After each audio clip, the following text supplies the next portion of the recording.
So dear students, let's move on to the next topic, that is empowerment, staff delegation, decentralization and re-centralization. Okay.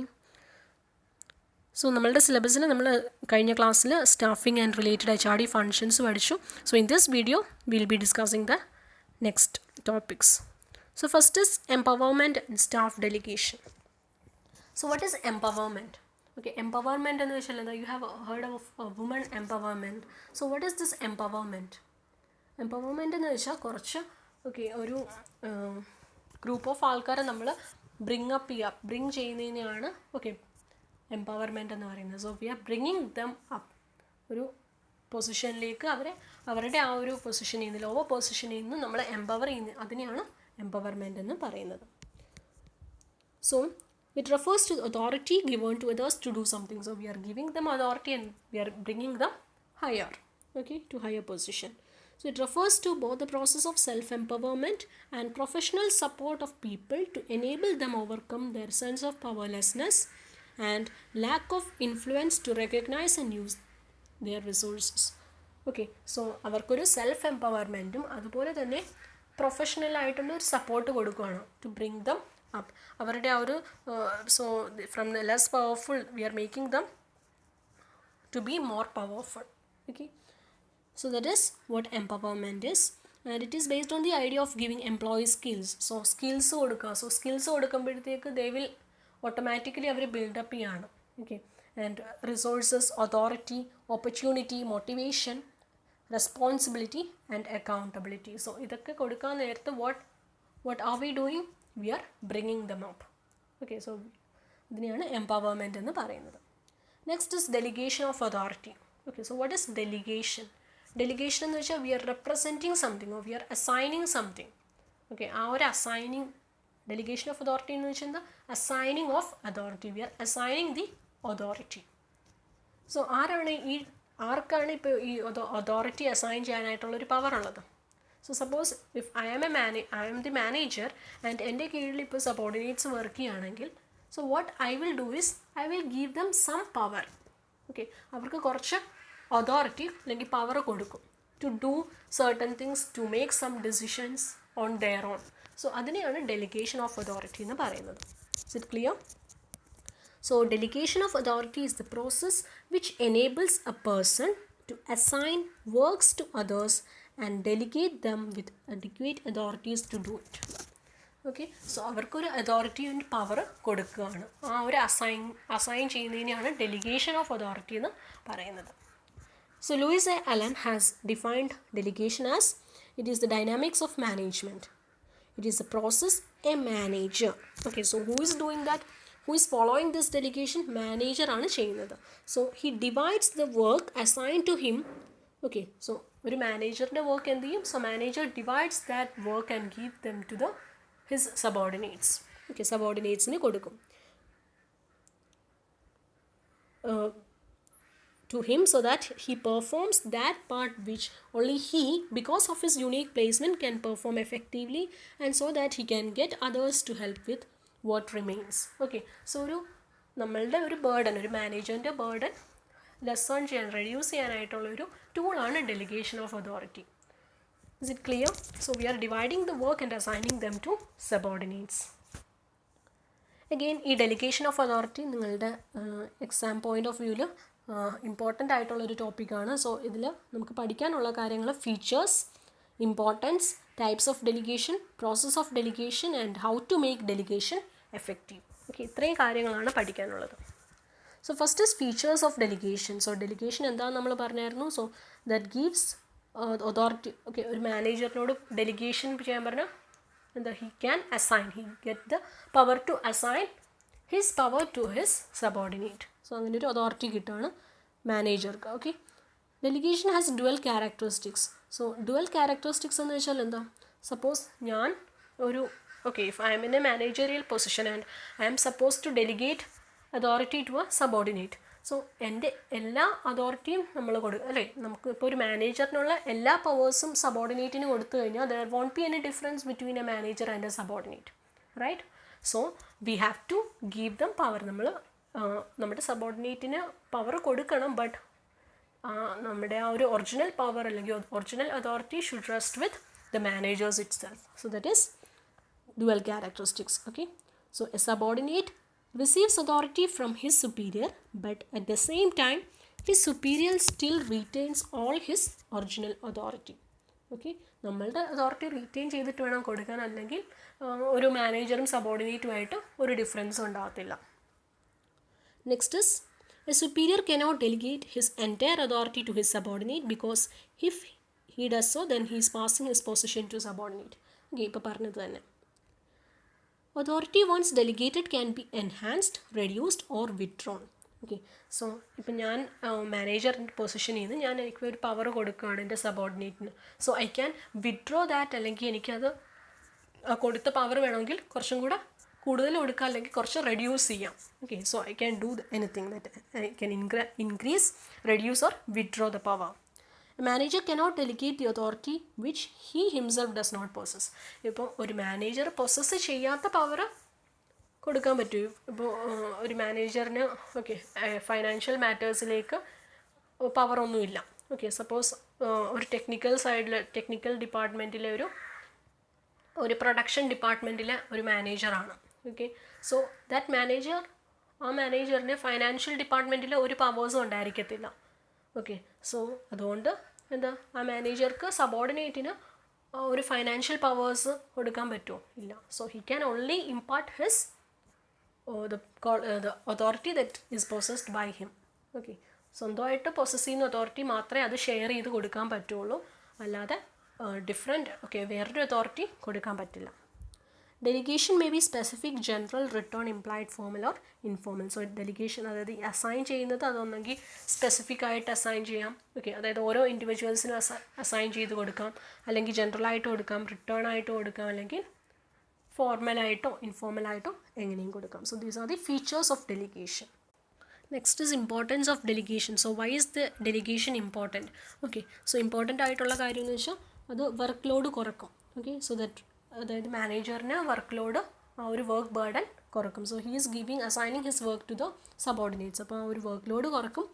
Then better and quick decision ഉണ്ടാകും. That is ഒരാൾ ചെയ്യേണ്ട work 5 പേര് ചെയ്യാൻ നേരത്ത് it will be really quick. Okay, then delegation enables the manager to obtain specialised knowledge. So ഇങ്ങനെ ഒരു team work പോലെ ആകുമ്പോഴത്തേക്ക് the manager will get knowledge from their subordinates. Okay, it helps in maintaining healthy relationships. So managers and subordinate ആയിട്ടൊരു healthy relationship ഉണ്ടായിരിക്കും.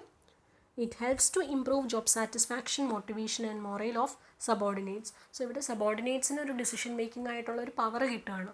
Okay, so they feel important and അതുകൊണ്ട് അവർക്കൊരു job satisfaction ഒക്കെ ഉണ്ടായിരിക്കും.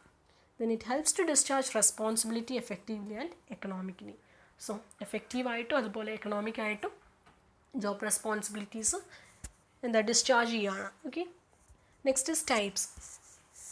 So there are basically 2 types, over delegation and under delegation. So over delegation എന്ന് വെച്ചാൽ manager is giving over burden ചെയ്യാണ്, അതായത് വർക്ക് കംപ്ലീറ്റ് ആയിട്ട് അവർക്കാണ് സബോർഡിനേറ്റ്സിന് കൊടുക്കുകയാണ്. Okay, so that shows the incapability of the manager to perform his work. So that is over delegation. And under delegation എന്ന് വെച്ചാൽ because the manager does not trust the subordinate. Okay, അല്ലെങ്കിൽ ഇപ്പോൾ സബോർഡിനേറ്റിന് അതിന് ചെയ്യാനായിട്ട് ആ ഒരു വർക്ക് ചെയ്യാനൊരു capability ഇല്ല എന്ന് തോന്നിക്കഴിഞ്ഞാൽ the manager himself does the work. So അതിനെയാണ് അണ്ടർ ഡെലിഗേഷൻ എന്ന് പറയുന്നത്. Next is process of delegation. So പ്രോസസ്സിൽ 4 പ്രോസസ്സസ് ആണുള്ളത്. First is determination of results, then assignment of duties, delegation, creation of obligation. Okay, അതായത് results expected എന്ന് വെച്ചാൽ മാനേജറിന് നമുക്ക് ഒരു ഗോൾ വെച്ചേക്കണം. ഓക്കെ, അല്ലെങ്കിൽ ഒരു എക്സ്പെക്റ്റഡ് ഔട്ട്കം അത് ഡിറ്റർമൈൻ ചെയ്ത് മാനേജർ വെക്കും. അതുപോലെ തന്നെ assignment of duties. Second step എന്ന് വെച്ചാൽ എന്താ, നമുക്ക് തന്നിരിക്കുന്ന ഡ്യൂട്ടീസ് ഈക്വലായിട്ട് അസൈൻ ചെയ്യുക. ഓക്കെ, അപ്പോൾ അത് അസൈൻ ചെയ്യാനായിട്ട് റൈറ്റ് പേഴ്സണെ സെലക്ട് ചെയ്യുക. ഓക്കെ, ആൻഡ് ആ കാര്യം ക്ലിയർ ആയിട്ട് സബോർഡിനേറ്റ്സിന് മനസ്സിലാകുന്ന രീതിയിൽ കൺവേ ചെയ്യുക. And if the subordinate needs any help, ആ ഒരു ഹെൽപ്പ് പ്രൊവൈഡ് ചെയ്യുക, അല്ലെങ്കിൽ അസിസ്റ്റൻസ് പ്രൊവൈഡ് ചെയ്യുക. Okay, that is assignment of duties. Then delegation of authority എന്ന് വെച്ചാൽ എന്താ, അസൈനിങ് ദ അതോറിറ്റി, അവർക്ക് ആ ഒരു വർക്ക് ചെയ്യാനായിട്ടുള്ള കംപ്ലീറ്റ് പവർ എനേബിൾ ചെയ്യുക. Then creation of obligation or accountability എന്ന് വെച്ചാൽ ഓക്കെ ദേ ഹാവ് അതായത് subordinate manager has to make subordinate answerable. അതായത് ഇപ്പോൾ റിപ്പോർട്ട് സബ്മിറ്റ് ചെയ്യാൻ പറഞ്ഞാൽ that subordinate has to do that. Okay, അല്ലെങ്കിൽ എന്തെങ്കിലും ആ ഒരു പർട്ടിക്കുലർ ടാസ്കിൻ്റെ കംപ്ലീറ്റ് റെസ്പോൺസിബിലിറ്റി ആൻഡ് അക്കൗണ്ടബിലിറ്റി അത് ആ ഒരു സബോർഡിനേറ്റ് തന്നെ ഏറ്റെടുക്കുകയാണ്. Okay, through this process. Next is how to make delegation effective. So delegation എങ്ങനെയൊക്കെ എഫക്റ്റീവ് ചെയ്യാം? അതായത് ഇപ്പോൾ നമ്മൾ പറഞ്ഞ പ്രോസസ്സ് തന്നെ. ആദ്യം ഒരു ഡെഫിനിറ്റ് ഗോൾ എസ്റ്റാബ്ലിഷ് ചെയ്യുക, ദെൻ റൈറ്റ് പേഴ്സണെ റൈറ്റ് ജോബ് അസൈൻ ചെയ്ത് കൊടുക്കുക. Okay, and give them the right responsibility, motivate them. Okay, and support them with ഒരു എൻവയോൺമെൻറ്റ് ക്രിയേറ്റ് ചെയ്ത് അവർക്ക് മോട്ടിവേഷൻ ആൻഡ് സപ്പോർട്ട് കൊടുക്കുക. Then free flow of information. Okay, so information ഫ്ലോയ്ക്ക് ഒരു restrictions ഉണ്ടാകരുത്. Okay, then proper training. So ഇത്രയും കാര്യങ്ങളാണ് to be done to make delegation effective. Clear? And next is centralisation and decentralisation. So ഈ രണ്ട് terms നമ്മൾ already പഠിച്ചിട്ടുള്ളതാണ്. So centralisation എന്ന് വെച്ചാൽ എന്താ? അതായത് authority will lies always in the central. ഒരു സെൻട്രൽ അല്ലെങ്കിൽ ടോപ്പ് മാനേജ്മെൻറ്റിലായിരിക്കും എപ്പോഴും authority. Okay, and authority flow ഉണ്ടാകത്തില്ല അവിടെ. Okay, so that is centralisation. And what is decentralisation? Decentralisation എന്ന് പറഞ്ഞാൽ നമ്മളിപ്പോൾ ഈ പറഞ്ഞ ഡെലിഗേഷൻ തന്നെ. ഓക്കെ, സോ ഡെലിഗേഷൻ ആണ് കുറച്ചും കൂടെ വൈഡായിട്ട് അല്ലെങ്കിൽ ഒരു ഓർഗനൈസേഷൻ ലെവലിൽ പറയുകയാണെങ്കിൽ ദറ്റ് ഈസ് ഡീസെൻട്രലൈസേഷൻ. അതായത് ഇപ്പോൾ ടോപ്പ് മാനേജ്മെൻറ്റിൻ്റെ കുറച്ച് പവേഴ്സ് കൊടുക്കുന്നു കുറച്ച് പേർക്ക്, ലൈക്ക് അവരെയാണ് നമ്മൾ മാനേജേഴ്സ് എന്ന് പറയുന്നത്. സോ അതിനെയാണ് ഡീസെൻട്രലൈസേഷൻ എന്ന് പറയുന്നത്. So that these people can make their own decisions. Okay, so that is decentralisation. So decentralization is the tendency to disperse decision-making authority in an organized structure. So ആ ഒരു hierarchy വെച്ചിട്ട് നമ്മളിപ്പോൾ ഒരു top മാനേജറിൻ്റെ കീഴിൽ കുറച്ച് പേര് കാണും, and they can make our their decisions. Okay, ഇനി അവരുടെ കീഴിൽ സബോർഡിനേറ്റ്സ് ആണ്. സോ അവരുടെ ആ ഒരു റെസ്പോൺസിബിലിറ്റി സബോർഡിനേറ്റ്സിന് ഡിവൈഡ് ചെയ്ത് കൊടുക്കുക. സോ അങ്ങനെ ഒരു ഡിവിഷൻ ഓഫ് അതോറിറ്റി ഉണ്ടാവും. ഓക്കെ, ആ ഒരു ഓർഗനൈസേഷൻ സ്ട്രക്ചർ അനുസരിച്ച് ഡിവിഷൻ ഓഫ് അതോറിറ്റി ഉണ്ടാവും. And that is what is known as decentralisation. Okay, അതായത് പവർ ഒരാളുടെ കയ്യിൽ മാത്രമായിരിക്കില്ല, ആ പവർ ഓരോരുത്തർക്കുമായിട്ട് ഡിസ്പേഴ്സ് ചെയ്ത് കൊടുക്കുകയാണ്. So if there is absolute centralisation of authority there will not be any subordinate managers and it is not possible in a structured organisation. Okay, so നമുക്ക് centralisation അല്ലെങ്കിൽ ഒരു ടോപ്പ് മാനേജർക്ക് മാത്രം പവർ എന്ന് പറഞ്ഞ് കൊടുക്കാൻ പറ്റത്തില്ല. ഓക്കെ, അങ്ങനെ ഒരു കേസ് വരുമ്പോഴത്തേക്ക് അവിടെ മാനേജേഴ്സ് എന്ന് പറയുന്ന ആ ഒരു മാനേജേഴ്സ് ഉണ്ടാവുമോ? ഇല്ല. ഓക്കെ, സോ ഇപ്പോൾ അബ്സല്യൂട്ട് സെൻട്രലൈസേഷനും പറ്റത്തില്ല, അതുപോലെ തന്നെ കംപ്ലീറ്റ് അതോറിറ്റി അല്ലേ അബ്സല്യൂട്ട് ഡീസെൻട്രലൈസേഷനും പറ്റത്തില്ല. അതായത് ഇപ്പോൾ ടോപ്പ് മാനേജ്മെൻറ്റിൻ്റെ കംപ്ലീറ്റ് അതോറിറ്റി ഇങ്ങനെ ഡിസ്പേഴ്സ് ചെയ്ത് കൊടുക്കാൻ പറ്റുമോ? നോ. ഓക്കെ, അങ്ങനെ ചെയ്യാൻ നേരത്തെ that organisation or that position will no longer exist. So if managers delegates all their authority their position will no longer exist. So absolute centralisation or absolute decentralisation are not possible. Clear അല്ലേ? So centralisation എന്താണ്? Authority of foremost decision is concentrated at the top, and decentralisation എന്ന് പറഞ്ഞാൽ disperse decision making. Okay, so Louis Allen has defined both terms as centralization is the systematic and consistent reservation of authority at central points within an organization. Okay, അതായത് top മാനേജ്മെൻറ്റിൽ. And decentralization applies to systematic delegation of authority in an organization wide context. നമ്മളപ്പോൾ delegation of authority പറഞ്ഞായിരുന്നു. So delegation of authority എന്ന് വെച്ചാൽ that is confined to manager and subordinate. പക്ഷേ decentralization എന്നൊരു concept എന്താണ്? അത് ഓർഗനൈസേഷൻ വൈഡായിട്ട് ഡിസ്പേഴ്സ്ഡ് ആണ്. ക്ലിയർ അല്ലേ? ഇങ്ങനെ അഡ്വാൻറ്റേജസ് ഓഫ് ഡീസെൻട്രലൈസേഷൻ. അപ്പോൾ നമ്മൾ നേരത്തെ പറഞ്ഞ സെയിം, അതായത് ഡെലിഗേഷൻ ഓഫ് അതോറിറ്റിയിൽ പറഞ്ഞ സെയിം കാര്യങ്ങൾ തന്നെയാണ് ഇവിടെ. ഓക്കെ, സോ ടോപ്പ് മാനേജ്മെൻറ്റിൻ്റെ ബേർഡൻ റിലീവ് ചെയ്യും, പിന്നെ ഡിസിഷൻ മേക്കിംഗ് അസംഷൻ അതോറിറ്റിയുടെ അസൈനിങ്ങും ഒക്കെ എൻകറേജ് ചെയ്യുന്നു. So managers get more freedom and independence, promote establishment and use of board controls that may increase. Motivate ചെയ്യുന്നു. Then makes comparison of performance of different organizational units. Okay, so ഒരു എന്താണ് നമുക്ക് compare ചെയ്യാൻ പറ്റും different performances. Then product diversification. അപ്പോൾ ഓരോരുത്തരുടെയും ചിന്ത അല്ലെങ്കിൽ ഒരു തിങ്കിങ് പവർ ഡിഫറെൻ്റ് ആയിരിക്കും. സോ നമുക്കൊരു ഓക്കെ, ഇപ്പം നിങ്ങൾ തന്നെയാണെങ്കിൽ ഇപ്പോൾ നമ്മൾക്കൊരു എന്തെങ്കിലും ഒരു ഐഡിയ വേണം. Okay, suppose we have two, അപ്പോൾ ഈ ഐഡിയാസ് നമ്മൾ ഒരു 10 പേരോട് ചോദിച്ചാൽ വി ഗെറ്റ് 10 ഡിഫറെൻറ്റ് ഐഡിയാസ്. അതേസമയത്ത് ഒരാളാണ് ഐഡിയ പറയുന്നതെങ്കിൽ will get only 1 idea. So അങ്ങനെ ഒരു ഡൈവേഴ്സിഫിക്കേഷൻസ് ഉണ്ടാകും, പോസിബിളാണ്. Okay, so product diversification will be there. Promotes development of general manager ഉണ്ടാവും. ആൻഡ് നമുക്ക് ഫാസ്റ്റായിട്ട് അഡാപ്റ്റ് ചെയ്യാനായിട്ടുള്ളൊരു അഡാപ്റ്റബിലിറ്റിയും കിട്ടും. ക്ലിയർ അല്ലേ? And what is the limitation? So ഇതുകൊണ്ട് കുറച്ച് ലിമിറ്റേഷൻസ് ഉണ്ടെന്ന് ചോദിച്ചാൽ നമുക്ക് കോർഡിനേറ്റ് ചെയ്യാൻ ബുദ്ധിമുട്ടായിരിക്കും. ഓക്കെ, കാരണം നേരത്തെ കൺട്രോൾ ചെയ്യാൻ എളുപ്പമാണ്. കാരണം ഒരാളുണ്ടെങ്കിൽ ആ ഒരാൾ ടോപ്പ് മാനേജ്മെൻ്റ് ആണ് ഡിസിഷൻ എടുക്കുന്നത്, പവറുള്ള എല്ലാം എങ്കിൽ നമുക്കത് കൺട്രോൾ ചെയ്യാൻ എളുപ്പമായിരിക്കും. പക്ഷേ ഈ നമ്മുടെ പവർ ഡിസ്പേഴ്സ് ചെയ്ത് കിടക്കുകയാണെങ്കിൽ that will be hard to control. Okay, so make it more difficult to have a uniform policy and increases complexity of coordination, then result in loss of control, then may be limited by inadequate planning and control techniques. കാരണം ഇത് entirely depended on that individual അല്ലേ, അപ്പോൾ അവിടെ ഒരു limitations ഉണ്ടാകാം. then lack of qualified managers. If the manager does not possess the adequate quality, there will be that will fail in one way or other. Okay, then considerable. Okay, അപ്പോൾ ഓരോരുത്തരെയും train ചെയ്യണം അല്ലേ, അതായത് ഈ decision making ആ ഒരു അതോറിറ്റിക്ക് നമ്മൾ ട്രെയിൻ ചെയ്യണമെന്ന് പറഞ്ഞു. So the training will causes expense. Then limited by external forces. Okay, so external forces കാരണം ലിമിറ്റ്, അതായത് ടാക്സ് പോളിസീസ് അങ്ങനെയുള്ള കാര്യങ്ങൾ കാരണം that it is limited. Then may not be favoured by economies of scale of some operations. So ചില operations ഒക്കെ നമുക്ക് ചെയ്യാനായിട്ട് difficulties face ചെയ്യും. Okay, so is it clear? Next is comparison of delegation and decentralisation. So നമ്മൾ ഇത് രണ്ടും പറഞ്ഞു. Delegation എന്ന് വെച്ചാൽ that involves only the manager and his subordinate.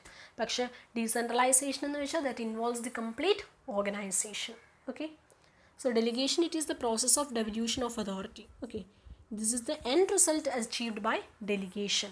Okay, decentralisation എന്ന് വെച്ചാൽ അപ്പോൾ ഓരോ മാനേജേഴ്സും ഡെലിഗേറ്റ് ചെയ്ത് അവസാനം ആ ഓർഗനൈസേഷൻ കംപ്ലീറ്റ് ആയിട്ട് എന്ത് പറ്റും? ഡീസെൻട്രലൈസ്ഡ് ആകും. Okay, then it implies superior subordinate. So ഇവിടെ സുപ്പീരിയർ ആൻഡ് സബോർഡിനേറ്റ് ഉണ്ടാവുള്ളൂ, ബട്ട് ഇവിടെ എന്താവും? Top management and departments. Delegation control rest entirely with superior. Okay, so control എന്ന് വെച്ചാൽ സുപ്പീരിയറിലായിരിക്കും, ഇവിടെ top management. It is mandatory. So delegation of authority, അതായത് that is mandatory for manager superior. Okay, manager subordinate. പക്ഷേ ഒരു ഓർഗനൈസേഷനിൽ as a whole അതിന് okay may be അതായത് ടോപ്പ് മാനേജ്മെൻറ്റിൻ്റെ കൺട്രോള് ചിലപ്പോൾ അവർ ലോവർ ലെവൽസിലേക്ക് പാസ് ചെയ്യണമെന്നില്ല. Okay, so that is optional. It can take place without decentralization. Okay, so delegation എന്ന് പറഞ്ഞാൽ delegation should never end in decentralization. പക്ഷേ ഡീസെൻട്രലൈസേഷൻ എന്ന് വെച്ചാൽ എന്താ? Decentralization means it is a kind of delegation. Okay, so decentralization cannot exist without delegation. Clear അല്ലേ? So this is the comparison.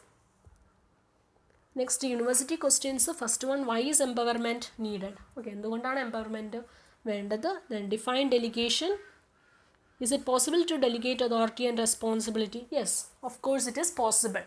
Okay, അതിൻ്റെ importance പറയാം. What is recentralization of authority? So recentralization means what? We are ഒരു അതായത് ഡീസെൻട്രലൈസേഷനിൽ നിന്ന് തിരിച്ച് centralize ചെയ്യാണ്. Okay, we are giving the power back to authority. That is recentralization. Then discuss in detail about delegation of authority. 3 reasons for the delegation. Okay, എന്തുകൊണ്ടാണ് delegation of authority? 3 reasons എന്ന് വെച്ചാൽ mention its importance. What is meant by centralization? Explain authority, power and empowerment. Okay, so please go through these university questions. Thanks for listening.